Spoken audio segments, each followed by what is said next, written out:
thì đi học làm thầy biết sao ông không biết truyền đạt ý kiến của mình làm sao nữa. Mà hết cái lỗ bồi thôi.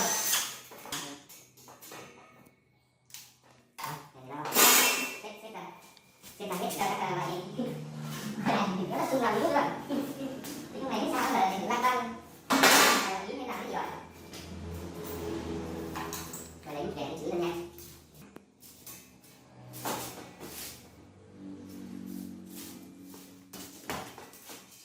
Làm nước cạnh bề cái sang bên sướng.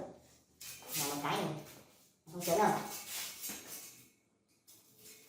5 cái cho một tát cho tiện. Làm gì nổi. 3 cái này lớn hơn nhỉ, tát lớn hơn. Lớn hơn xong rồi đéo kịp mình. Đi sao được để vô cái tay sớm để chuẩn bị về kia Sài Gòn. Cái này bỏ muối à? Không. Khách mua đi. Muối này đâu. Năm lâu.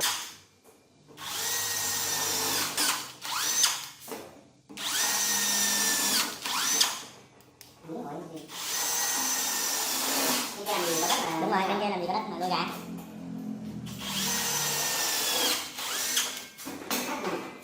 Không, nếu mà mua được miếng bên cạnh thì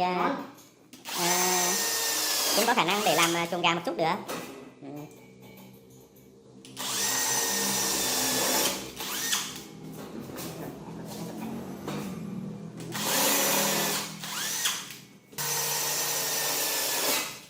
Nuôi gà phải thử con chó kìa. Ta đưa ra xem con chó như nào nữa.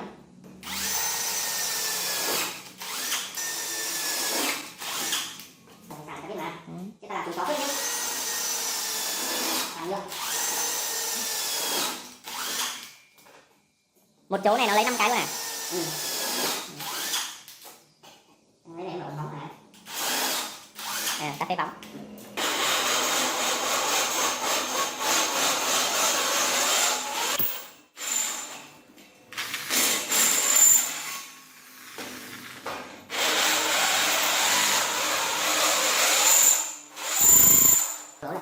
Mày là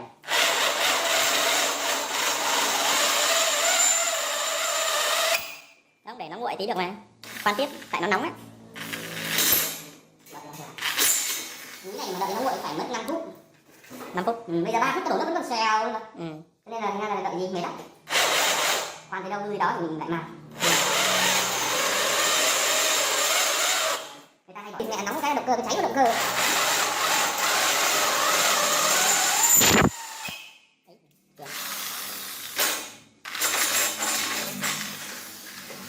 Không phải nói gì đâu nhé.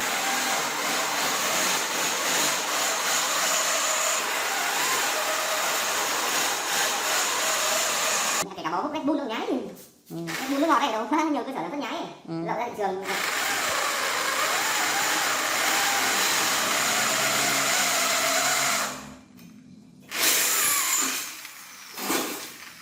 Về dùng thấy nó lạ lạ kỳ kỳ mới kêu vợ đi đổi. Không phải đi đổi nữa mà là đi mua chỗ khác. Về dùng.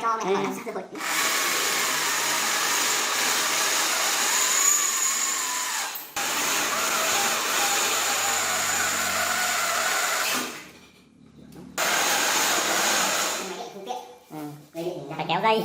Máy tôi nguy hiểm cực. Cả rất là những điện nào hay.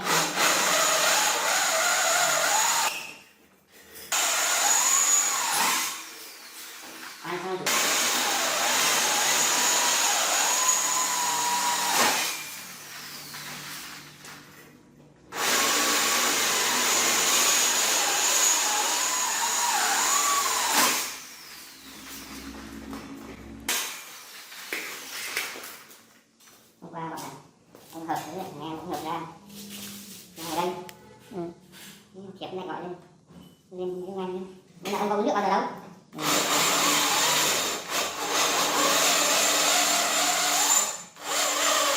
Nhưng mà cái này là dựng ta người ra mà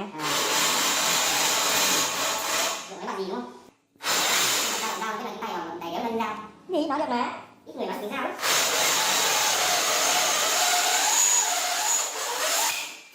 Người ta làm gì để người ta tính mình nữa.